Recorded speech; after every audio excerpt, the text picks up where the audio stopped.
మన ప్రభువైన యేసుక్రీస్తు నామములో మరొకసారి మీకు అందరికీ వందనాలు సమర్పిస్తున్నాను. ఇవాళ ఏంటండి సబ్జెక్టు?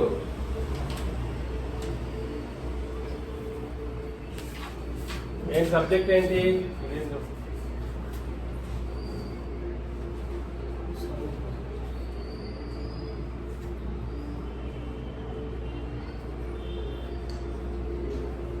ఏంటి సబ్జెక్టు? జీవ గ్రంథము పార్ట్ 2. జీవ గ్రంథం అనే ఈ సబ్జెక్ట్ని, ఈ 2 సబ్జెక్టే ఇవాళ ఆలోచన చేసుకొని మనం ముగించుకుందాం. గత వారం మనం ఏం ఆలోచన చేసాం జీవ గ్రంథం విషయంలో? జీవ గ్రంథం విషయంలో ఏమేమి నేర్చుకున్నాము?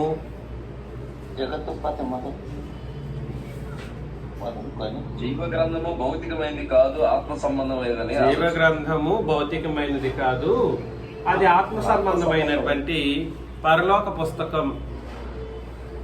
ఆత్మ సంబంధమైన పరలోక పుస్తకం అన్నమాట.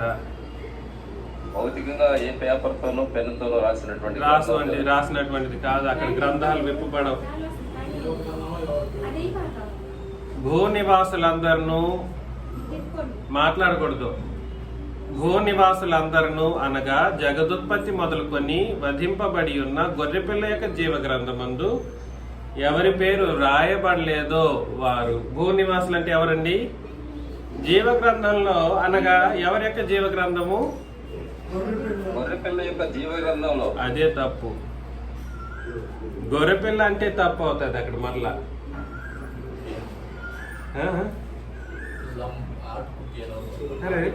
ఆడుగుట్టిదా గొర్రెపిల్ల? కానీ ఏ గొర్రెపిల్ల అది? వధింపబడి ఉన్న గొర్రెపిల్ల. కరెక్ట్. వధింపబడి ఉన్న గొర్రెపిల్ల యొక్క జీవ గ్రంథం అంటే అర్థం ఏమిటి? జగదుత్పత్తి మొదలుకొని వధింపబడి ఉన్న గొర్రెపిల్ల యొక్క జీవ గ్రంథం. అక్కడ జగదుత్పత్తి అంటే ఏమని ఆలోచన చేశాము? భౌతిక సంబంధమైనటువంటి సృష్టి ఆరంభం గురించి కాదు మాట్లాడుతున్నది. వధింపబడినప్పుడే జగత్తు యొక్క ప్రారంభం పునఃస్థితి స్థాపన చేయబడుతుంది. అప్పుడు ఏం జరుగుతుంది? ప్రతి ఒక్కరూ నూతన సృష్టిగా సృష్టించబడే ఒక అద్భుత లోకము అనగా సంఘమనే, లేదా దేవుని రాజ్యమనే, లేదా దేవుని యొక్కయు క్రీస్తు యొక్క రాజ్యం అనే ఒక లోకము సృష్టించబడే ఒక దాని గురించి ఏమంటున్నాడనంటే జగదుత్పత్తి. ఆ విషయాన్ని మనం ఆలోచన చేశాం. ఎవరి పేరైతే జీవ గ్రంథంలో లేదో, పొరపాటును లేకపోయినా కూడా సరే, చాలా దురదృష్టకరమైనటువంటి పరిస్థితులను ఎదుర్కోవలసి వస్తుంది. ఈ జీవ గ్రంథంలో పేరు సంపాదించుకోవాలంటే, పేరు రాయబడాలనంటే ఏమేం చేయాలి? క్రీస్తు యొక్క రక్తములో తమ వస్త్రములను ఉదుకుకొని తెలుపు చేసుకున్న వాళ్ళు ఎవరైతే ఉంటారో వాళ్ళ పేర్లు మాత్రమే ఎక్కడ ఉంటాయి? జీవ గ్రంథంలో ఉంటాయి. అర్థమవుతుంది కదండి? ఎవరి యొక్క రక్తంలో? గొర్రెపిల్ల యొక్క రక్తంలో తమ వస్త్రములను ఉదుకుకొని పరిశుద్ధపరచబడినవారు. రక్తంలో ఉదుక్కుంటే తెలుపు అవుతుందంట. ఎట్లా తెలుపు అవుతుంది? తెల్లగా ఎట్లా అవుతుంది? రక్తం ఏమో రెడ్ కలర్ లో ఉంది. రక్తం ఏ కలర్ లో ఉంది? రెడ్ కలర్ లో ఉంది. కానీ ఆ రక్తంలో ఎవరి వస్త్రాలైనా ఉదుక్కుంటేనంట అది ఏ కలర్ లో వస్తుంది? తెలుపు రంగులోకి వచ్చేస్తుందంట. అంటే అక్కడ తెలుపు అంటే తెలుపు కాదు, పరిశుద్ధతను ఉద్దేశించినటువంటి మాట. రక్తం అంటే ఇప్పుడు ఎక్కడ రక్తం ఉంది? యేసుక్రీస్తు రక్తం. ఆయన ఎప్పుడో 2000 సంవత్సరాలకు ముందు చనిపోయి తన రక్తాన్ని కార్చారు. ఇంకా ఎక్కడుంది రక్తం? ఈ రోజు రక్తం అనేది క్రొత్త నిబంధన రూపంలో మన మధ్యలో ఉంది. కాబట్టి ఈ విషయాలు మనం పరిశీలన చేశాం. అదేవిధంగా రెండవ ఆలోచన ఏం చేశామని అంటే, ఎవరు ఒకటి శరీరములను గొర్రెపిల్ల రక్తముతో అనగా క్రొత్త నిబంధన ప్రకారం బాప్తిస్మం తీసుకోవాలి. 2, ఎవరైతే గొర్రెపిల్ల యొక్క జీవాన్ని పొందుకొని ఉన్నారో వాళ్ళ పేర్లు అందులో ఉంటాయి. ఆయన జీవము పొందుకున్నటువంటి వాళ్ళ పేర్లు అందులో ఉంటాయి. వీళ్ళ విషయాన్ని మనం ఆలోచన చేసినప్పుడు ఇవి జీవ గ్రంథమందు పేర్లు రాయబడి ఉంటారే వాళ్ళ యొక్క ప్రత్యేకతలను కూడా కొన్ని విషయాలను పరిశీలన చేశాం. వాళ్ళు ఎలా ఉంటారు.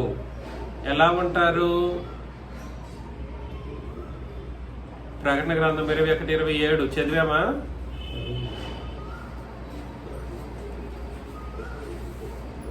ప్రకటన గ్రంథం 21:27లో గొర్రెపిల్ల యొక్క జీవ గ్రంథమందు వ్రాయబడిన వారే దానిలో ప్రవేశించరు, కానీ నిషిద్ధమైనది ఏదైనను అసహ్యమైన దానిని అబద్ధమైన దానిని జరిగించే వాడు ఎవడైనను దానిలోనికి ప్రవేశింపడు. అది ఏమిటి ఒకసారి పరిశీలన చేస్తాం.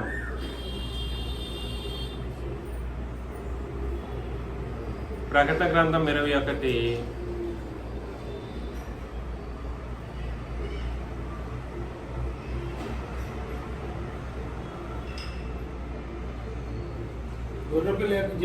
ఆగండి.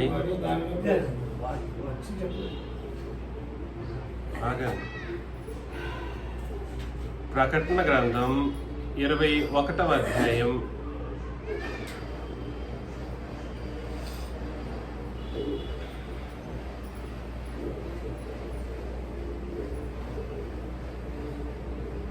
1వ వచనాన్ని మనం చదివినట్లయితే, అంతటా నేను క్రొత్త ఆకాశమును క్రొత్త భూమిని చూచితిని. మొదటి ఆకాశమును మొదటి భూమియు గతించిపోయెను, సముద్రమును ఇకను లేదు. క్రొత్త ఆకాశము క్రొత్త భూమి. ఇదేమిటి క్రొత్త ఆకాశం క్రొత్త భూమి? పరలోకాన్ని సూచించే ఒక మాట అన్నమాట. పరలోకానికి ఏం పేరు పెట్టారంటే క్రొత్త ఆకాశము మరియు క్రొత్త భూమి. ఈ మధ్య కాలంలో కొంతమంది ప్రీచర్లు ఏం చేశారంటే క్రొత్త ఆకాశం క్రొత్త భూమి అని సంఘాన్ని చెప్పారు. సంఘానికి ఏం పేరు పెట్టారంటే క్రొత్త ఆకాశం క్రొత్త భూమి అని. సంఘాన్ని అలా చెప్పబడలేదు. చెప్పబడినటువంటి క్రొత్త ఆకాశం మరియు క్రొత్త భూమి అనేది దేన్ని సూచిస్తుందని తెలియజేస్తున్నారు? పరలోకాన్ని. మొదటి ఆకాశం అనగా ఇప్పుడు మనం చూసే ఈ ఆకాశం, మొదటి భూమి అనగా మనం ఉండే ఈ భూమి గతించిపోయేను. ఇది ఏమైపోతుంది? గతించిపోతుంది. సముద్రం ఉంటుందా? సముద్రం కూడా ఉండబోదు. మరియు నేను నూతనమైన యెరూషలేము అను ఆ పట్టణము తన భర్త కొరకు అలంకరింపబడిన పెండ్లి కుమార్తె వలె సిద్ధపడి పరలోకమందున్న దేవుని యొద్ద నుండి దిగవచ్చుట చూచితిని. అద్భుతమైనటువంటి సంగతి. నేను నూతనమైన యెరూషలేము అను పరిశుద్ధ పట్టణం తన భర్త కొరకు అలంకరింపబడిన పెండ్లి కుమార్తె వలె. కాబట్టి సంఘము ఏమిగా మారిపోతుందంటే చూడ్డానికి అలంకరింపబడినటువంటి పెండ్లి కుమార్తె లాగా మారిపోతుందంట. వలె సిద్ధపడి మనం సిద్ధపడాల్సినటువంటి పరిస్థితులు ఉన్నాయి. పరలోకమందున్న దేవుని యొద్ద నుండి దిగి వచ్చుట చూచితిని. అప్పుడు ఇదిగో దేవుని నివాసం మనుషులతో కూడా ఉన్నది. ఆయన వారితో కాపురముండును, వారు ఆయన ప్రజలై ముందురు. దేవుడు తానే వారి దేవుడై ఉండి వారికి తోడై ఉండును అని అన్నాడు అన్నమాట. ఇక మీదట దేవుడు మనకు దేవుడిగా ఉంటూ ఆయన మనకు తోడుగా ఉంటారు. ఆయన వారి కన్నుల ప్రతి బాష్ప బిందువును తుడిచివేయును. అంటే అర్థం ఏమిటో తెలుసా అండి? జీవ గ్రంథమందు పేర్లు రాయబడిన వాళ్ళు భూమి మీద నెమ్మదిగా బ్రతకలేరు. జీవ గ్రంథమందు పేర్లు రాయబడిన వాళ్ళకి కష్టాలు తప్పవు. ఈ భూమి మీద ఈ పాత భూమి మీద, ఈ భౌతికపరమైనటువంటి భూమి మీద జీవన విధానాన్ని కొనసాగించే వాళ్ళకి కన్నులలో బాష్ప బిందువు రాక మానదు. అంటే అర్థమేమిటి? దుఃఖము, ఏడుపు, వేదన అయిన ఇక ఉన్నది ఎక్కడ ఉండదు? ఆ క్రొత్త ఆకాశం క్రొత్త భూమిలా ఉండదు. ఈ భూమి మీద అయితే మనకేముంటది? దుఃఖం, ఏడుపు, వేదన. మొదటి సంగతులు గతించిపోయినని సింహాసనంలో నుండి వచ్చిన గొప్ప స్వరము చెప్పుట వింటిని. అప్పుడు ఆ సింహాసనాసీనుడై ఉన్నవాడు, ఇదిగో సమస్తమును నూతనమైనవిగా చేయుచున్నానని చెప్పెను. మరియు ఈ మాటలు నమ్మకమును నిజమునై ఉన్నవి గనుక వ్రాయుమని ఆయన నాతో చెప్పుచున్నాడు. కాబట్టి ఈ విషయాలు మనం గుర్తుపెట్టుకోవాలి. మిమ్మల్ని అందరినీ నేను ప్రేమతో మనవి చేస్తున్నది ఏమిటనంటే, క్రొత్త ఆకాశము క్రొత్త భూమిలో ప్రవేశించాలంటే నీ పేరు ఎక్కడ నమోదు చేయబడి ఉండాలి అని అంటే జీవ గ్రంథంలో నమోదు చేయబడితే, ఇక్కడ ముందు జీవ గ్రంథంలో పేరు రాయబడాలి. అందులో రాయబడితే మనం ఎక్కడికి ప్రవేశిస్తాము? క్రొత్త ఆకాశము క్రొత్త భూమిలో. బ్రేక్ అయిపోయిందండి. ముందు రిజిస్టర్ అవ్వాలి పేర్లు. ముందు ఏమవ్వాలి చెప్పండి?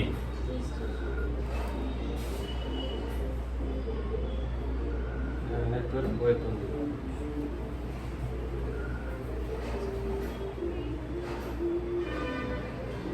కొంచెం పట్టుకోనండి చేతిలో.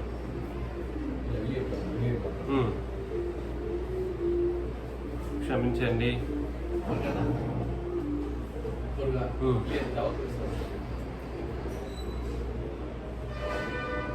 పేర్లు ముందు రిజిస్టర్ అవ్వాలి.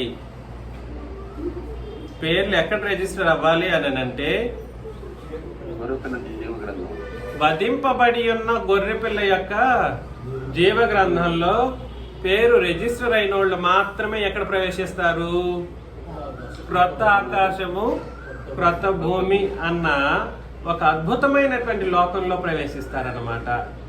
అందులో ఏమేమి ఉండదు అని అంటే, ఏడుపు ఉండదు, దుఃఖము ఉండదు, ఆకలి దప్పులు ఉండవు, తర్వాత వేదనకరమైన పరిస్థితులు ఉండవు. కానీ ఈ భూమి మీద దానికి ఆపోజిట్ గా మనం అనుభవించాల్సిందేనంట. అంతవరకు మనం పేరు జీవ గ్రంథంలో మన పేరు రాయబడింది అనుకోండి, ఇంకంతే సంగతి. కన్నుల్లో నీళ్లు రాక మానదు, బాధ అనుభవించవలసిన తప్పదు, ఖచ్చితంగా బాధపడాలి.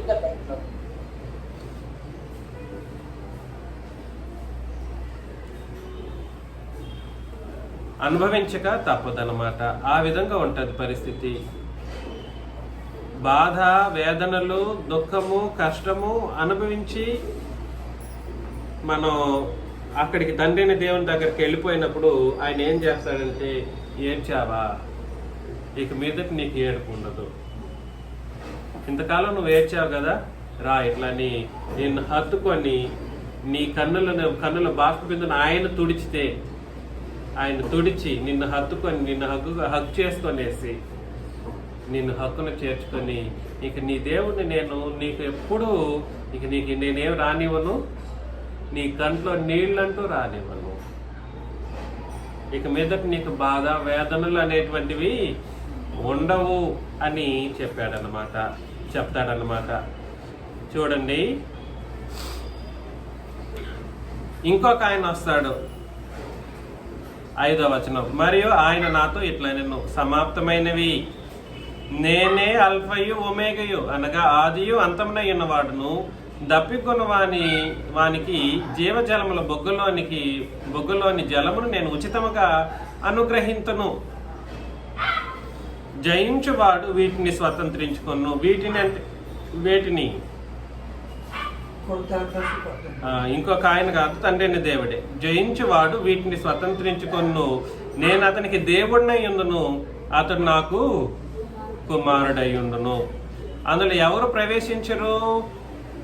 పిరికివారు, అవిశ్వాసులు, అసహ్యులు, నరహంతకులు, వ్యభిచారులు, మాంత్రికులు, విగ్రహారాధకులు, అబద్ధికులందరూ అగ్ని గంధకములో మండు గుండములో పాలు పొందుదురు. ఇది 2వ మరణము అని అన్నాడు అనమాట. భూమి మీద ఏడుపు బాధలు పడి పేరు జీవగ్రంథంలో రాయబడి ఉండడం మేల, భూమి మీద కన్నీళ్లు, దుఃఖాలు, కష్టాలు అనారోగ్య స్థితిగతులు, ఇంట్లో ప్రాబ్లమ్స్ ఇవన్నీ పెట్టుకొనేసి మనం మరణించి పరలోకానికి వెళ్ళి తండ్రి అయిన దేవుని చేత మన బాష్పబిందులు తుడిపించుకొనేసి యుగ యుగాలు సంతోషంతో బ్రతకడం మేలా, లేదా భూమి మీద సుఖంగాను సంతోషంగాను బ్రతికేసి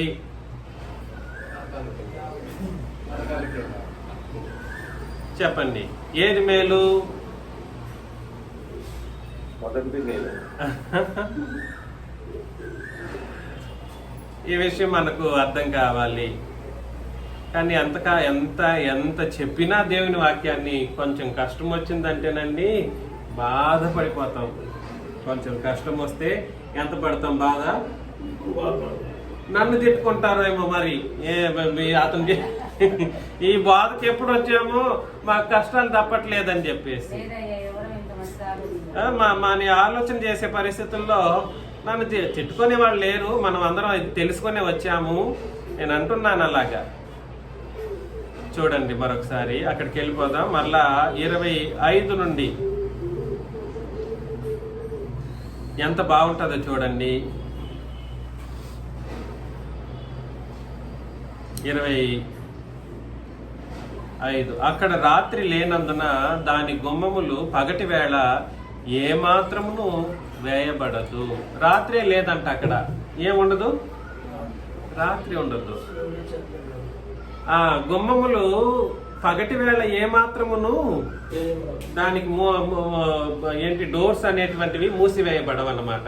ఆ క్రొత్త ఆకాశం క్రొత్త భూమి అనేటువంటి దానికి జనములు తన మహిమను ఘనతను దానిలోనికి తీసుకొని వచ్చేదరు. జనములు తన మహిమను ఘనతను తీసుకొని వస్తారంట. ఏం తీసుకెళ్తారు? మహిమ ఘనత. ఏంటి మహిమ ఘనత? భూమి మీద మనం బ్రతికినప్పుడేమో మనకు మహిమ ఘనతలు తండ్రైన దేవుని యొక్క క్రీస్తు యొక్క మహిమ ఘనతలు మనకు వస్తాయి. హెబ్రీ పత్రిక 1వ అధ్యాయం మనం చదివినప్పుడు తన కృపా మహిమలను మనకు అనుగ్రహిస్తాడు. అది వారిచ్చేటువంటి మహిమ ఘనతలు. అయితే సంగతి ఏంటి?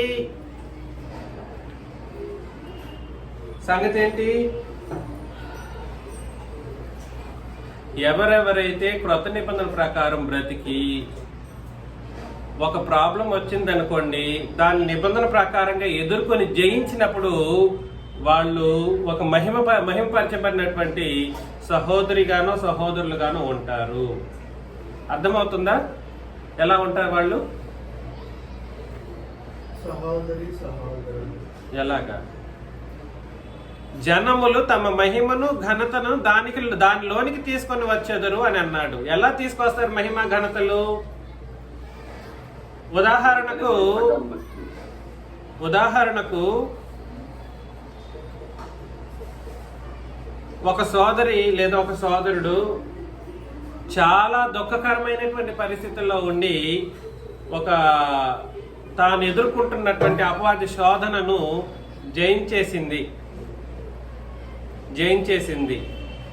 జయించేసినప్పుడు అపవాదిని జయించినప్పుడు ఆ సోదరియో లేదా ఆ సోదరుడు ఘనతను సంపాదించినటువంటి వారిగా ఉంటారు. ఒక్కొక్క ప్రాబ్లంకి ఒక్కొక్క అపవాది శోధనలను మనం జయించుకుంటూ వెళుతూ ఉన్నప్పుడు మనం దేవుని చేత మహిమపరచబడినటువంటి వాళ్ళంగాను ఘనపరచబడినటువంటి వాళ్ళంగాను ఉంటాం. అర్థమవుతుందా?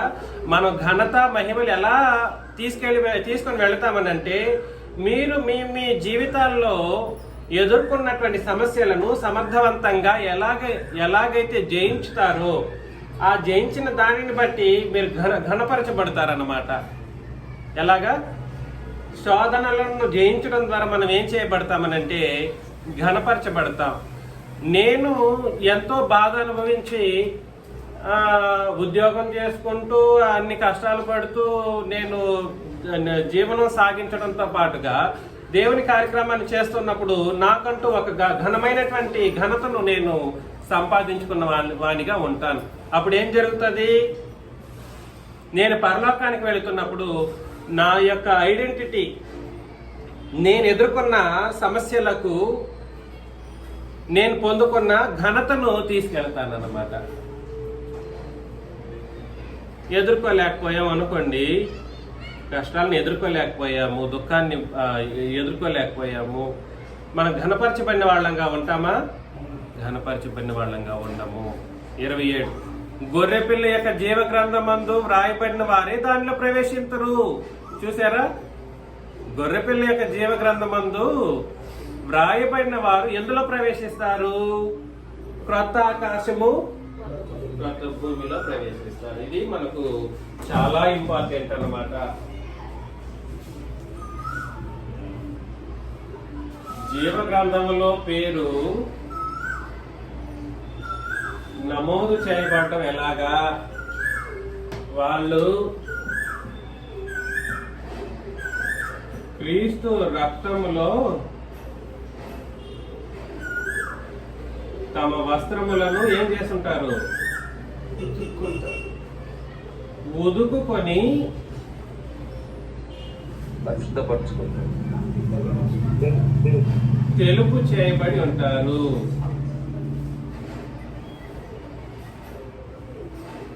రెండు, క్రీస్తు రక్తము వలన కలుగు జీవమును పొంది ఉంటారు, జీవమును కలిగి ఉంటారు. ఈ రెండు జరిగి ఉంటుంది వాళ్ళ జీవితంలో. ఆయన యొక్క జీవాన్ని మనం పొందుకుని ఉంటాం, ఆయన జీవంలో మన శరీరాన్ని కూడా ఏం చేసుకుంటాం? ఇది దేనికి? శరీరానికి. బాప్తిస్మం ఇది. ఇది దేవుని రక్తంలో ఉతుక్కోవడం ఏమిటి? ఈ వస్త్రం ఏమిటంటే మన శరీరం. ఈ జీవము దేనిది? మన జీవంలో కొంచెం పట్టుకుంటుంది.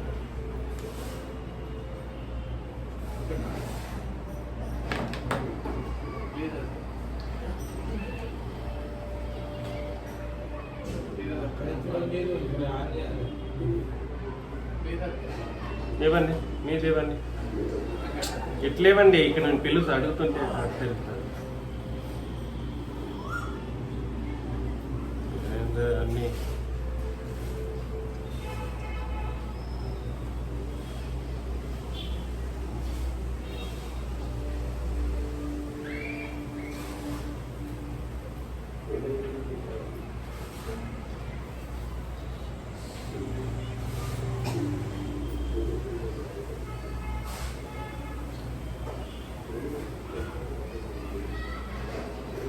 ఏంటిదండి? మోటరోలానా?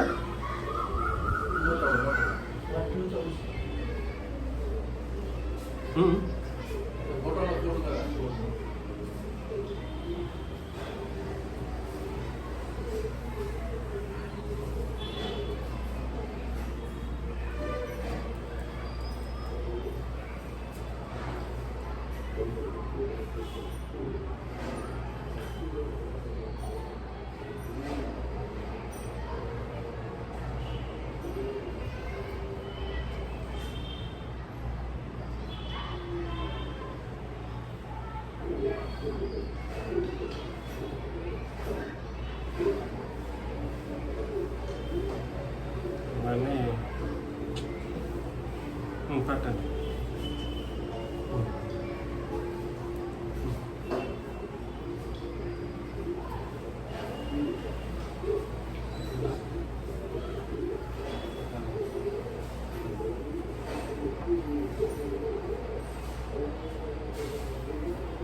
అక్కడనే బయట పెట్టుకోండి. క్షమించండి.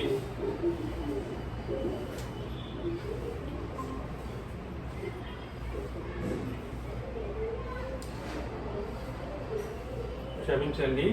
వస్త్రములను ఒదుకు కొనడం అంటే ఏమిటి? వస్త్రం ఏమిటి? శరీరం. దీన్ని ఈ శరీరాలను ఏం చేయాలి? క్రీస్తు రక్తములో ఉదుకుకొని తెలుపు చేసుకోవాలి. ఈ ఆత్మను, మన ఆత్మలో మనం పాపం చేయడం ద్వారా కోల్పోయిన జీవాన్ని, అనగా క్రీస్తు యొక్క జీవాన్ని, మనం కోల్పోయిన జీవం మనదే, కానీ క్రీస్తు యొక్క జీవాన్ని మన ఆత్మలో మళ్ళా పొందాలన్నమాట. అప్పుడు ఏమవుతుంది? ఈ రెండు కూడా సరే, ఆత్మ, శరీరము, జీవము అనే ఈ మూడు ఒక మనిషి కలిగి ఉండటం ద్వారా మళ్ళీ ఎక్కడికి వెళ్తాడని అంటే, ఎక్కడికి వెళ్తాడు?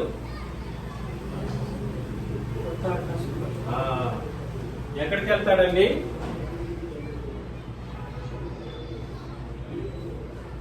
క్రొత్త ఆకాశము మరియు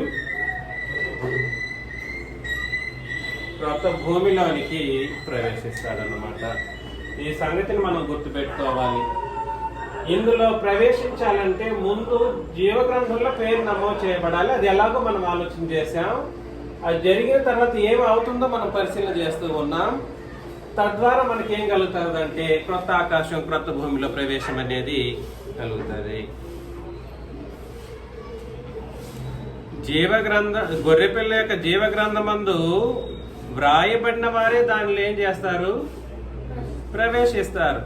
కానీ నిషిద్ధమైనది ఏదైనను, అసహ్యమైన దానిని, అబద్ధమైన దానిని జరిగించువాడు ఎవడైనను దానిలో ప్రవేశించాడు.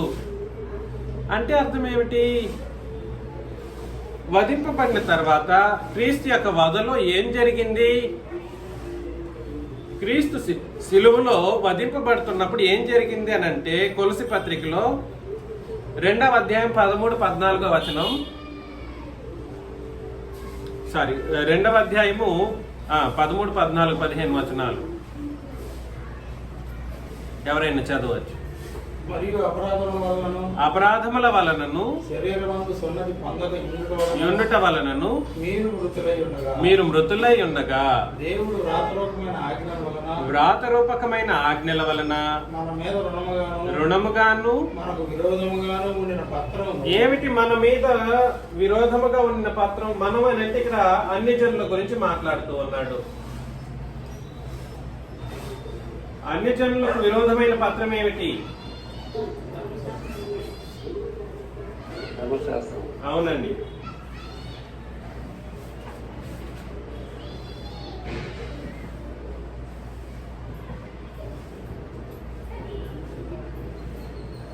ఈ ధర్మశాస్త్రమును ఏం చేశారు? పత్రం మేకులతో సిలువ కొట్టి, మేకులతో సిలువకు కొట్టి దాని మీద చేవ్రాతను తుడిసివేసి, ఏం చేశారు? ఆయన తుడిచివేసి మనకు అర్థం లేకుండా దాన్ని ఎత్తివేసి అంటే దాని అర్థం ఏమిటి? నిషిద్ధమైనది అని. ఇక ఎత్తివేసి అని అంటే అర్థం ఏమిటి?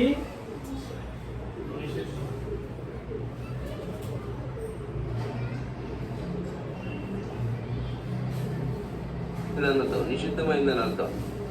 విరోధమైన పత్రం ఇది. ఎవరికి విరోధము? ఎవరికి విరోధం అని అంటే అసహ్యము అని. అదేమిటి? అది అసహ్యము. ఇదే పత్రమే. ఈ పాత నిబంధన లేదా ధర్మశాస్త్రము అన్ని జనులకు ఒకప్పుడు ఎటువంటిది అంటే ఎలా ఉండేది? అసహ్యంగా ఉండేది. అన్ని జనులకి ధర్మశాస్త్రం అంటేనే సరిపోయేది కాదు. దాన్ని అసహ్యించుకునేవాళ్ళు. ఈ అసహ్యమైనది, నిషిద్ధమైనది, తర్వాత అబద్ధమైనది. ఇప్పుడు అది ఎప్పుడు అబద్ధమవుతుంది? ధర్మశాస్త్రము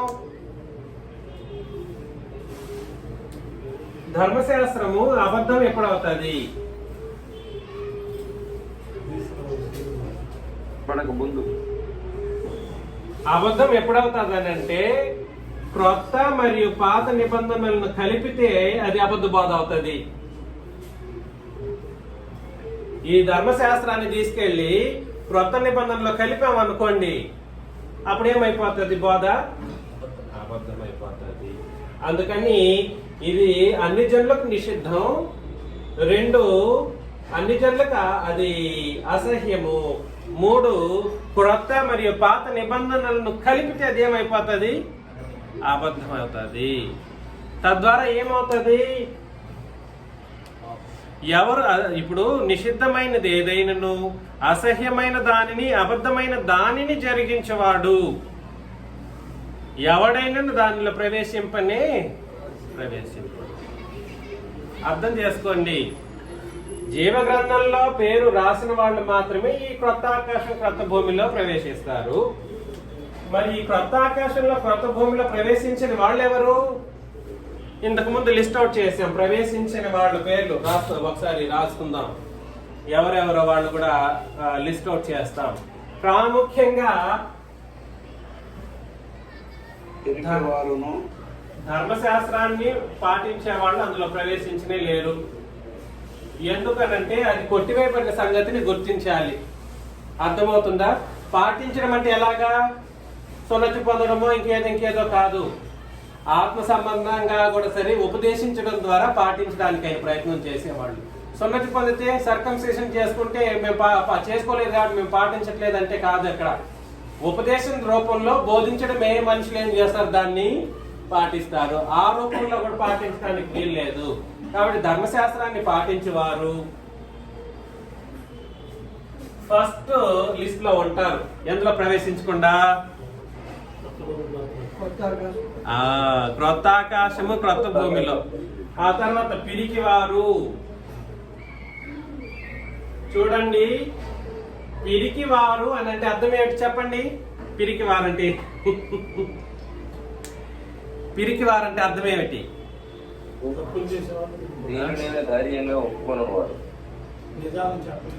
భయపడేవారు. పిరికివారు అంటే అర్థం ఏమిటి? భయపడేటువంటి వాడు, భయంగా ఉండేవాడు. పిరికివారును అవిశ్వాసులు అని అన్నాడు. ఎవరు వాళ్ళు? అవిశ్వాసులు అంటే అర్థం ఏమిటో చెప్పండి. నేను 3 మాటలు చెప్పాను, మీకు ఎవరికైనా గుర్తుందో లేదో. విశ్వాసులు, అల్ప విశ్వాసులు, అవిశ్వాసులు. విశ్వాసులు, అల్ప విశ్వాసులు, అవిశ్వాసులు. అల్ప విశ్వాసులు అనే మాటను మనం క్రొత్త నిబంధనలో ఎక్కడా చూడలేము. రిపీట్ చేస్తున్నాను ఆ మాటను. అల్ప విశ్వాసులు అనేటువంటి మాటను క్రొత్త నిబంధనలో ఎక్కడా చూడలేము. అల్ప విశ్వాసులు అనే మాటను మత్తయి, మార్కు, లూకా, యోహాను సువార్తల్లో యేసు ప్రభు పాత నిబంధనను పాటించే వాళ్ళని ఉద్దేశించి మాట్లాడిన మాట మాత్రమే. వాళ్ళని ఉద్దేశించి చెప్పే మాటనే అల్ప విశ్వాసం. ఇక్కడ చెప్పబడిన మాట ఏమిటి? ఇక్కడ ఉంటే క్రొత్త నిబంధనకు వచ్చేసిన తర్వాత అవిశ్వాసులైనా ఉంటారు లేదా విశ్వాసులైనా ఉంటారు. అల్ప విశ్వాసం అనేది క్రొత్త నిబంధనకు సంబంధించినది కాదు. ఏం చెప్పాను? అల్ప విశ్వాసులు అనేటువంటి ఒక మాట క్రొత్త నిబంధనకు సంబంధించినది కాదు. కాబట్టి అవిశ్వాసులు. తర్వాత అసహ్యులు.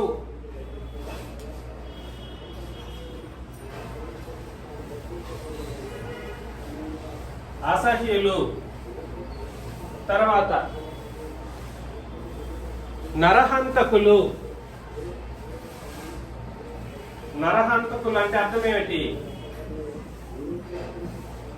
నరహంతకులు అంటే అర్థం ఏమిటండి? చంపేవాడు. భౌతిక సంబంధమైన వాళ్ళే వీళ్ళందరూ. నరహంతకులు అంటే ఎవరు? వాళ్ళు చంపేవాళ్ళు, మనుషులు నరహత్య చేసేవాళ్ళు. తర్వాత వ్యభిచారులు.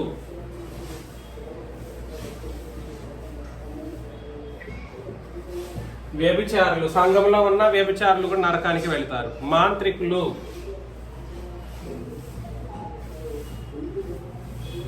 మాంత్రికులు అంటే అర్థం ఏమిటి?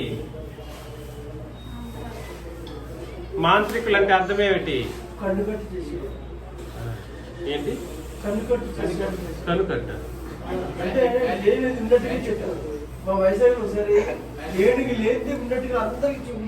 అది కాదు, అది కాదు. మాంత్రికులు అంటే మనుషులను వశపరచుకోవడానికి లేదా మనుషుల యొక్క ప్రాణాలను తీయడానికి ఈ మాంత్రికులు అనేవాళ్ళు ఈ కార్యక్రమాలు చేస్తూ ఉంటారు. వాళ్ళని వెంబడించే వాళ్ళు నరకానికే వెళ్తారు. అదేవిధంగా విగ్రహారాధికులు.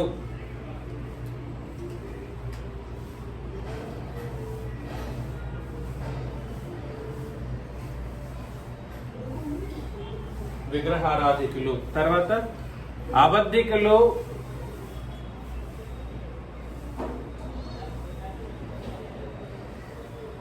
అబద్ధికులు అంటే అర్థమే చిన్న అబద్ధమే కదా, అంటే చిన్న అబద్ధం మాట్లాడినా నరకంలో వెళ్ళి పడతారు అని దాని అర్థం అన్నమాట. నేను చెప్పాను, అబద్ధం మాట్లాడే వాళ్ళు కూడా అబద్ధం మాట్లాడిన రోజున ఎవరిని ఆరాధన చేస్తారు? అపవాదిని ఆరాధన చేస్తారు. నీ దేవుడు మారుతాడు. క్రొత్త నిబంధన అంటాం, అబద్ధం సులభంగా మాట్లాడే పరిస్థితులు కనబడుతూ ఉన్నాయి. కాబట్టి క్రొత్త నిబంధనలో ఉన్న వాళ్ళు అబద్ధం అనేది మాట్లాడకూడదు. అబద్ధం మాట్లాడినప్పుడు వాళ్ళు అపవాదిని ఏం చేస్తున్నారనంటే అపవాదిని లేదా సాతానుని ఆరాధన చేస్తున్నారు. లోకము అపవాదిని ఆరాధన చేస్తా ఉంది. 66 పుస్తకాలను ఉపదేశించే వాళ్ళు అపవాదిని ఆరాధన చేస్తారు. క్రొత్త నిబంధన అనుకొని క్రొత్త నిబంధనకు వచ్చిన తర్వాత అబద్ధం మాట్లాడిన వాళ్ళు కూడా ఎవరిని ఆరాధన చేస్తారు? అపవాదిని ఆరాధన చేస్తారు. కాబట్టి అబద్ధం నరకప్రాయమైన ఒక పాపం అన్నమాట. అబద్ధం ఏం పాపము? మనోళ్ళు వ్యభిచారులను లేదనంటే నరహంతకులను చూసి భయపడిపోతా ఉంటాం. ఎంత కఠినడైతే మనుషుల్ని చంపేసి ఇది వాళ్ళని చూస్తే భయపడతాం. అట్లా కాదు, అబద్ధం మాట్లాడే వాళ్ళని కూడా చూసి మనం ఏం చేయాలి? భయపడాలి. ఎందుకనంటే వాడు ఎంత క్రూరుడైతే అపవాదిని ఆరాధన చేసి అంతగా అబద్ధం మాట్లాడగలడు. ఈ విషయాలను మనం గుర్తుపెట్టుకోవాలి. వీళ్ళు ఎక్కడికి వెళ్తారు?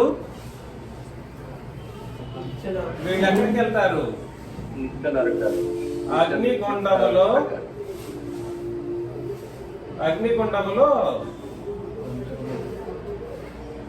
మండు, అగ్ని గంధకముల చేత బాధింపబడతారు. ఎంతకాలం? అగ్ని గంధకముతో మండు, అగ్ని గుండం కాదు, అగ్ని గంధకము. అగ్ని గంధకం కలిగిన అగ్ని గుండములో ఏం చేయబడతారంటే పడేయబడతారు అన్నమాట. ఎంతకాలం అని అంటే 2 రోజులు 3 రోజులు కాదు, యుగాలు బాధపడుతూ ఉంటారు. వీళ్ళ పేర్లు ఖచ్చితంగా ఈ జీవ గ్రంథంలో కనబడదు. ఖచ్చితంగా ఆ జీవ గ్రంథంలో కనబడదు. ఈ విషయాలను మనం ఖచ్చితంగా గుర్తుపెట్టుకోవాలి. ఇక్కడ అబద్ధమైన దానిని మనం జరిగించకూడదు. జనములు తన మహిమను ఘనతను దానిలోనికి తీసుకొని వచ్చేదారు. ఒక ఘనపరచబడిన సోదరి గురించి మాట్లాడటం మనం చదువుతాం. ఒకసారి చూద్దాం. ఘనపరచబడినటువంటి ఒక సోదరి క్రొత్త నిబంధనలో ఒకసారి మాట్లాడతాం. ఫిలిప్పీలకు రాసిన పత్రికలో 4వ అధ్యాయం 3వ వచనం. ఫిలిప్పీ 4:3. అవును, నిజమైన సహకారి ఆ స్త్రీలు క్లెమెంతుతోను నా ఇతర సహకారులతోను, నిజమైన సహకారి ఆ స్త్రీలు క్లెమెంతుతోను ఇతర సహకారులతోనూ సువార్త పనిలో నాతో కూడా ప్రయాసపడిన వారు. ఆ 3 మొదటి నుంచి చదవండి. 4వ అధ్యాయం ఫిలిప్పీ పత్రిక 4 మొదటి నుండి. కావున నేను అపేక్షించ నా ప్రియ సహోదరులారా, ఆపేక్షించా నేను అపేక్షించు నా ప్రియ సహోదరులారా, నా ఆనందమును నా కిరీటమునై ఉన్న నా ప్రియులారా, ఇట్లు ప్రభునందు స్థిరులై ప్రభువునందు ఏక మనసు గలవారై ఉండుడని యోధియును సుంటికేసును బతిమాలుకొనుచున్నాను.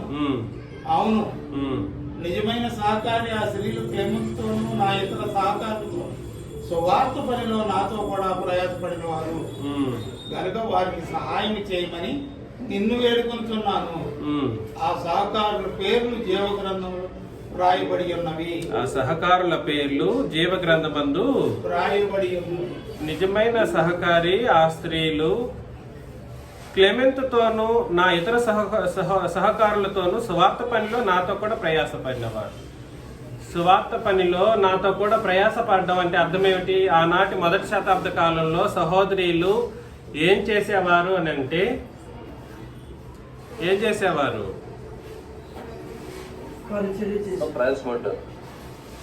సహోదరులకి ఉపదేశం సువార్త చేసే వాళ్ళకి తమ వంతు సహాయం లేదా తమ వంతు బాధ్యతలను నెరవేర్చేవారు. తమ వంతు బాధ్యతలను నెరవేర్చేవారు. తమ వంతు బాధ్యతలు నెరవేరుస్తూ ఉన్నప్పుడు సువార్త పనిలో సహకారం అంటే అర్థం ఏమిటి? సహకరించడం ఎలాగా?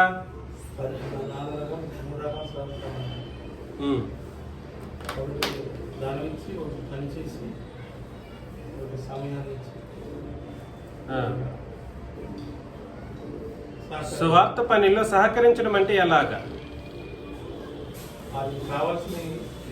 అసలు సువార్త అంటే ఏమిటో తెలియని ప్రజలు ఉన్నారు నేడు లోకంలో. సువార్త అంటే ఏమిటో తెలియని వాళ్ళు ఉన్నారు. సువార్త చెప్పేటప్పుడు సువార్తను సరైన విధానంలో చెప్పడానికి ఆయన ప్రయత్నం చేస్తూ ఉన్నప్పుడు దానికి తమ వంతు బాధ్యతలను నెరవేర్చేవారు. ఈరోజు సువార్త నేను చెప్పట్లేదు, ఆరాధన జరిగిస్తూ ఉన్నా. ఆరాధనకు సువార్తకు కూడా తేడా తెలియదు చాలా మందికి. ముందు సువార్త విషయంలో ఒక ప్రదేశానికి వెళుతూ ఉన్నప్పుడు, సువార్త కొరకు తెలియని ప్రదేశానికి వెళుతూ ఉన్నప్పుడు దానికి అన్ని విధాలైనటువంటి సహకారం అవసరం.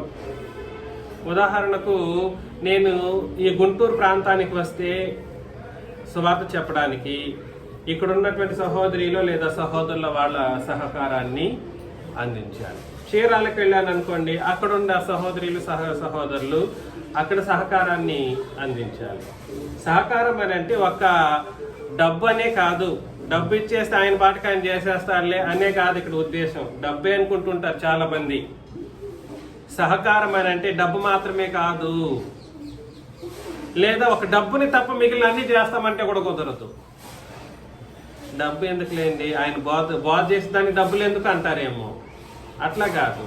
సహకారము అని అంటే ఒక డబ్బు కాదు, ఒక నాతో పాటు ప్రయాణం చేసినప్పుడు ఎవరైనా కూడా సరే, ఒక ముగ్గురు ప్రయాణం చేస్తే వాళ్ళు ఎంతగా ఇబ్బంది పడకుండా రాగలుగుతారో ఆ ఇబ్బందులు లేని పరిస్థితులను ఆ ప్రాంతంలోని సహోదరులు చూసుకోవాల్సినటువంటి బాధ్యత ఉంది. ఇది సహకారం, నిజమైనటువంటి సహకారం, నిజమైన సహకారం. నా ఇతర సహకారులతో కూడా సువార్త పనిలో నాతో కూడా ప్రయాసపడిన వారు కాబట్టి ప్రయాసపడేటువంటి పరిస్థితులు ఉంటాయి వీళ్ళకి.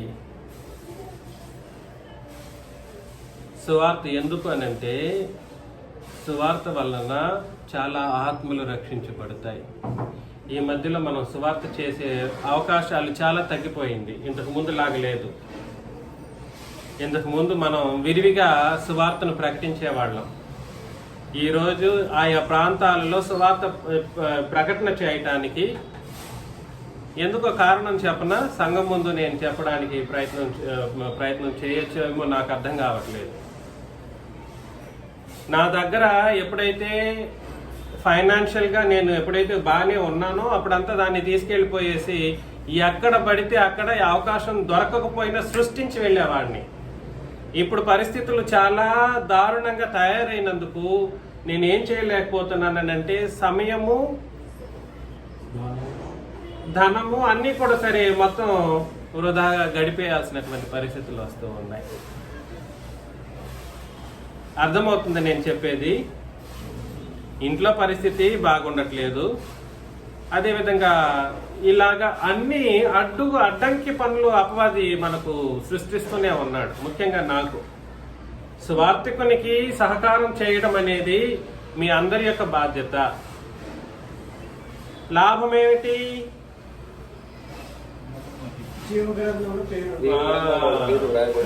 ఇది 3వ పాయింట్ అన్నమాట. జీవగ్రంథంలో పేరు మీకు కావాలి అని అంటే సువార్తికునికి ఏం చేయాలి? సహకారము అందించాలి. అది నిజమైనటువంటి సహకారం ఒక డబ్బుతోనే ముడిపడినది కాదు. ఆనాడు మొదట్లో మర్యాదాస్ గారు కూడా బాగానే ఉండేవారు కాబట్టి ఆరోగ్యంగా నాతో పాటు నేను ఎక్కడికి వెళితే అక్కడికి వచ్చేవారు. శేషు గారు ఇప్పటికీ వస్తూనే ఉన్నారు. ఆయన వాళ్ళ డబ్బుల కోసమనే కాదు, డబ్బులు నా కోసం ఖర్చు పెట్టడం అనే దానికోసమే ఒకదానికోసమే రారు. డబ్బులు వాళ్ళే ఖర్చు పెడతారు, కానీ డబ్బుల కోసమనే నన్ను ఆ కోసం ఖర్చు పెట్టాలనే ఉద్దేశంతోనే రారు. డబ్బులు ఇచ్చేస్తే చేసేదే కాదు. మరేమిటి, వాళ్ళు నాతో పాటు ఉన్నప్పుడు నేను ఎంత ధైర్యంగా ఉంటానో అనేక సార్లు చెప్పిన దాఖలాలు వాళ్ళకి తెలుసు. నాతో పాటు ఉంటే నేను ఎంత ధైర్యంగా, నేను ఎన్ని ప్రదేశాల్లో ఒంటరిగా వెళ్ళినా కూడా సరే, వీళ్ళిద్దరూ నాతో పాటు ఉన్నప్పుడు నేను ఎంతటి వాళ్ళనైనా ఎదిరించడానికైనా ప్రయత్నం చేయగలనని చాలా సందర్భాల్లో మాట్లాడాను. సహకారం అంటే ఒక డబ్బే మాత్రం కాదు, నేను మరలా చెబుతూ ఉన్నాను. ఒక డబ్బే కాదు, నిజమైనటువంటి సహకారం చేసేటువంటి వాళ్ళు నాతో పాటు ప్రయాణానికి సిద్ధమవ్వాల్సినటువంటి పరిస్థితులు ఉన్నాయి. ఈ మధ్యలో మన సహోదరులు కొంతమంది అసలు చాలా వాళ్ళ ఇబ్బందులను బట్టి ఇలా ప్రయాణం చేయడం కూడా ఆపేసిన దాఖలాలు కనబడుతూనే ఉన్నాయి. కానీ నేను మీకు మరలా చెబుతున్నాను, మనమందరం మరలా పునఃస్థితి స్థాపన చేయాలి. మన యొక్క పేర్లు జీవగ్రంథంలో రాయబడాలని అంటే స్వార్థ విషయంలో ప్రతి ఒక్కరూ చేయి కలపాలి. ఎలాగా? స్వార్థను చెప్పే విషయంలో, మనుషుల యొక్క పాపమును పోగొట్టే విషయంలో మనమందరం ఏం చేయాలి చెప్పండి? వినపడట్లేదా? సహకరించాలి. అవును. కాబట్టి బోధకులకు సహకారం అందించాలి. ఉపదేశం చేసే స్వార్థను ఉపదేశించే వారికి సహకారం చేయాలి. చేయలేని వాళ్ళు, ప్రయాణం చేయలేని వాళ్ళు వాళ్ళ యొక్క పరిస్థితిని బట్టి ఇదిగో ఈ ప్రయాణం చేస్తున్నారా, దీనికి మీకు ఇంత ఇవ్వచ్చు, తప్పేమీ లేదు. వాట్ ఈజ్ రాంగ్ అండి? నేను రాలేనండి, ఇది సంఘంగా జరిగించాలి, వాళ్ళు చూసుకుంటారులే అని ఒక 4 పేర్లు చెప్పుకుంటే కుదరదు. ఎలాగా? బాపట్లకి వెళ్ళాను, ఆ సహోదరులు బాగానే చూసుకుంటారు, ఆయనకి ఏం అవసరం? అదే కాదు. ప్రతి ఒక్కరి ప్రాంతంలో, నేను కనిగిరికి వెళ్ళినప్పుడు మన సహోదరులు వాళ్ళ ఇంటికి వెళ్ళినప్పుడు వాళ్ళు అద్భుతంగా చూసుకుంటారు. సిస్టర్ గారు చాలా చక్కగా చూస్తారు. చూసినంత మాత్రాన మనోళ్ళు ఇంకా ఆయనకేముందిలే అని అనుకోవడం కాదు. మీ బాధ్యత ఏమిటి సువార్త విషయంలో? What is your duty? మీ బాధ్యత ఏమిటి? ప్రతి ఒక్కరు, నేను అందుకే చెబుతూ ఉన్నాను, ఆల్రెడీ ఈ రెండింటి వలనే క్రీస్తు రక్తంలో మీ శరీరాలు బాప్తిసం ద్వారా కడుగబడి తెలుపు చేయబడింది వాస్తవం. మీ యొక్క ఆత్మలో క్రొత్త నిబంధన ప్రకారం జీవాన్ని పొందుకున్నారు వాస్తవం. అప్పుడే నీ పేరు రాయబడింది, కరెక్టే. కానీ ఈ విషయంలో కూడా సరే మనమందరం ఏం చేయాలంటే, సువార్త విషయంలో ప్రతి ఒక్కరూ తమ వంతు సహకారాన్ని అందించాలి. నా దగ్గర డబ్బులు లేకపోయినా నేను రావాలనుకుంటున్నాను మీతో పాటు. ఒక సోదరి అంటుంది, నా దగ్గర డబ్బులు లేదు, మీతో పాటు నాకు రావాలి, ప్రయాణం చేయాలని ఉంది, ఇష్టపడింది. ఎవరు చూడాలి? సంఘం చూడాలి. ఇష్టపడితే ప్రయాణం చేయటానికి ఇది రెడీ అవ్వాలి, తప్పేమీ లేదు. ఈ విషయాలను మీరు గుర్తుపెట్టుకోండి. ఎందుకనంటే ఆ సహకారుల పేర్లు ఏం చేయబడతాయి? జీవ గ్రంథమందు రాయబడతాయి. ఎందుకనంటే సువార్తను ఎక్కడికి వెళ్ళి బోధించాలో తెలుసా అండి? సువార్తను ఎక్కడికి వెళ్ళి బోధించాలి చూద్దాం. ప్రకటన గ్రంథం 14వ అధ్యాయము 14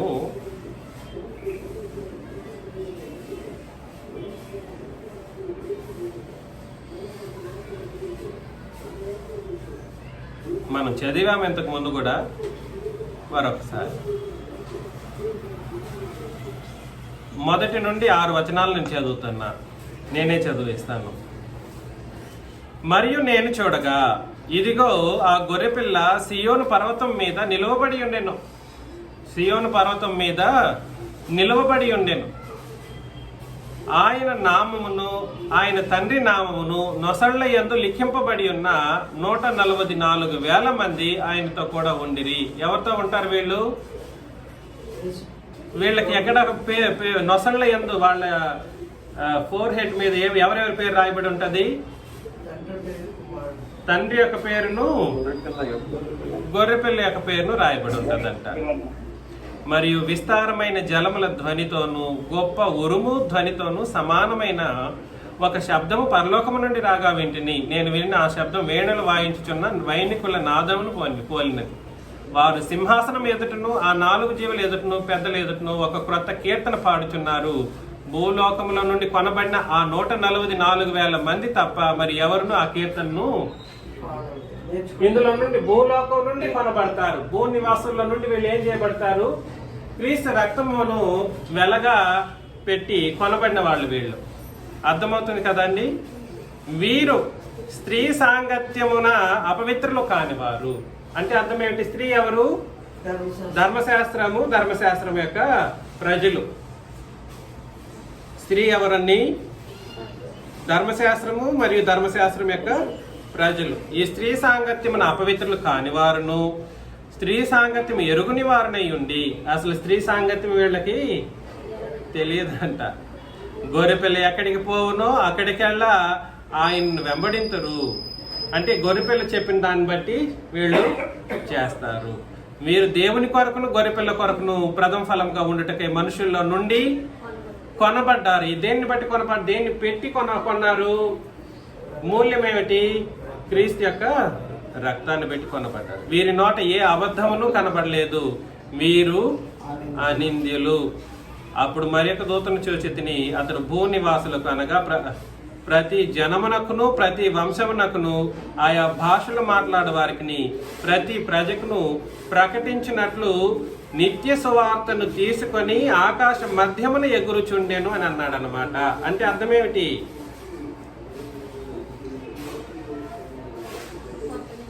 నిత్య సువార్త అంటే ఏ సువార్త? అది క్రొత్త నిబంధనను బట్టి ప్రకటించవలసినటువంటి సువార్త. ఈ సువార్త ఎవరెవరికి? ఈ సువార్త ఎవరెవరికి? భూనివాసులకు, సంఘానికి కాదు. మరలా చెప్తున్నాను, ఈ మధ్యలో సభలు పెట్టేసి సువార్త సభలు అని చెప్పేసి ఆల్రెడీ అంటే అది అబద్ధమే. ఎవరిని నిలబెట్టి బోధిస్తూ ఉంటారు? అది కాదు సువార్త. సువార్త అంటే భూనివాసులకు అనగా పాపులైన ప్రజలకు ప్రకటించే సువార్తని ఏం సువార్త అంటారు? చెప్పండి. నిత్య సువార్త. అది ఎవరెవరికి ప్రకటించాలి? ప్రతి జనమునకు ప్రతి వంశమునకు ఆయా భాషలు మాట్లాడేవారికి ప్రతి ప్రజకును. నాకు 4-5 భాషలు తెలుసు, 2 భాషల్లోనే వెళ్ళే పరిస్థితులు ఉన్నాయి. ఆయా భాషలు మాట్లాడే వారికి ప్రతి ప్రజకును ప్రకటించినట్లు నిత్య సువార్త తీసుకొని ఆకాశ మధ్యమని ఎగురుచుండెను. అంటే అర్థం ఏమిటంటే ఆకాశ మధ్యం అంటే ఆకాశ మధ్యం కాదు, సర్వ ప్రపంచానికి కనబడేటట్లుగా ఈ సువార్త ఏం చేయబడాలి? సర్వ ప్రపంచానికి కనబడేటట్లుగా ఏం చేయాలి? సువార్తను తీసుకెళ్లి ప్రకటించాలి. ఇది కాన్సెప్ట్ అన్నమాట. అర్థమవుతుంది నేను చెప్పేది? ఇది జరిగినప్పుడు ఏం జరుగుతుందనంటే, ఇది జరిగినప్పుడు ఏం జరుగుతుంది?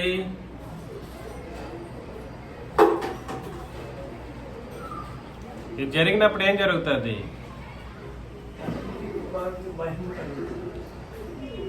కోల్పోయిన జీవాన్ని మరలా మనుషులు పొందుకోగలరు. సువార్త వలన ఏం బయలుపాట్లోకి వచ్చింది? జీవమును అక్షయతను బయలుపాట్లోకి వచ్చింది, వెలుగులోనికి వచ్చింది. సువార్త వలన జీవాన్ని గురించిన అవగాహన మనుషులకు కలిగించబడుతుంది. ఇంతవరకు నేను చెప్తున్నాను చూడండి, ఇంతవరకు ఒక మన సంఘం తప్ప, అనగా క్రొత్త నిబంధన సంఘం వాళ్ళు తప్ప ఈ జీవాన్ని కూర్చున్నటువంటి అవగాహన ఎవరికీ తెలియదు. జీవాన్ని కూర్చిన అవగాహన తెలియాలని అంటే ముందు వాళ్ళకి ప్రకటించవలసింది ఏమిటి? సువార్త. ఈ జీవంలో తెలుపు చేయబడే ఒక పరిస్థితి ఉదుక్కొని క్రీస్తు రక్తం వలన శరీరాలను కడుగుకోవడం ద్వారాను, తమ ఆత్మలో జీవాన్ని పొందడం ద్వారాను, జీవాన్ని పొందుకోవడం ద్వారా జీవ గ్రంథంలో పేరు రాయబడి వాళ్ళు పరలోకానికి వెళ్ళిపోతారు. దీనికి ప్రాముఖ్యమైనది, ప్రథమమైనది ఏమిటి అనంటే నిత్య సువార్త, అనగా క్రొత్త నిబంధన సువార్త. ఇది కొట్టివేయబడదు. పితరుల యుగం నాటి సువార్త ఏదైతే ఉందో ఆ సువార్త అంతటితో ఆగిపోయింది. ధర్మశాస్త్ర యుగం నాటి సువార్తను యేసు ప్రభు యొక్క చివరి దినాల్లో ఆయనే బోధించి ముగించేశారు. కానీ క్రొత్త నిబంధన సువార్త ముగిసిపోయే సువార్త కాదు, దానికి అంతము లేదు. అది నిత్య సువార్తగా ఉంటుంది. నిత్య సువార్త అని అంటే ఇంక యుగ యుగాలు ఉండిపోతుంది. ఇది మార్పు లేనిది అని అర్థం. అంటే భూమి మీద ఉన్నంత వరకనే మనం ఆలోచన చేసుకున్నా కూడా సరే, ఇది ఎవరి విషయంలోనూ మారదు. నిత్య సువార్త అంటే మారని దాన్ని బట్టి చెప్పడం జరిగింది. పరలోకంలో ఎవరికి బోధిస్తావని కాదు దీని ఉద్దేశం. నిత్య సువార్త అంటే పరలోకానికి వెళ్ళి ఎవరికి ఏ బోధలు చేయరు. మరి నిత్యము అని అంటే నిత్య సువార్త అంటే అర్థం ఏమిటంటే మారని సువార్త. ఇది ఒక్కటై ఉన్నటువంటి సువార్త. మనిషికి మారదు, కుటుంబాలకి మారదు. అది ఏ ప్రజ అయినా కావచ్చు, ఏ వంశస్థుడైనా కావచ్చు, ఏ భాష మాట్లాడేవారైనా కావచ్చు. ప్రతి ప్రజకు, ప్రతి ట్రైబ్ అంటే అర్థం ఏమిటి, ఏ కాస్ట్ సిస్టమ్ కలిగిన వాళ్ళకైనా కావచ్చు, ఈ సువార్త మారదు. అందుకని దానికి ఏమని పేరు అని అంటే నిత్య సువార్త, అనగా క్రొత్త నిబంధన సువార్తను మాత్రమే ఈ రోజు మన మధ్యలో ఆ సువార్త చెల్లుబాటులో ఉంది. ఎంత ధన్యులమో. ఇంకో సువార్త రాదు. There is no other gospel. ఇంకో సువార్త ఇంకెప్పుడు రాదు. మనదే చివరిది, ఇదే లాస్ట్. ఇదే వేదం, ఇదే సత్యం. నేను చెప్పేది లేదా మనం చెప్పేది క్రొత్త నిబంధన సువార్త, ఇది మాత్రమే ఇంకా యుగ యుగాలు ఉండబోతుంది. ఈ విషయాలను మనం గుర్తుపెట్టుకోవాలి. కొంచెం పైకి లేపండి, ఆ ఫోన్ పైకి లేపండి, అట్లా పెట్టుకోండి. అది ఇంకే వద్దులేదు. అర్థమవుతుంది కదండి. కాబట్టి ఈ సువార్త ఇంతటి గొప్ప కార్యాన్ని చేస్తుంది. కాబట్టి ఈ సువార్త సహకారుల పేర్లు ఏం చేయబడతాయి అంటే జీవ గ్రంథంలో రాయబడతాయి. ఇది ఫైనల్ సువార్త, ఇంకెప్పటికీ ఇది మారదు, ఎవడి విషయంలోనూ మారదు. కానీ ఈ సువార్తను భిన్నమైన సువార్తగా మార్చి వేసిన వాళ్ళకేమో అన్ని సహకారాలు అందుతున్నాయి. లేని సహకారాలను సృష్టించి మరి సహకారాలు ఇస్తున్నారు ప్రజలు.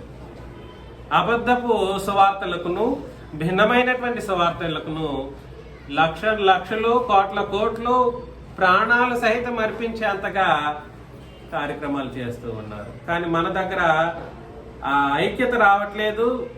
1, 2 నేను రావట్లేదు, ఇంకా నేను చెబుతున్నాను డైరెక్ట్గా, ఐక్యత రావట్లేదు.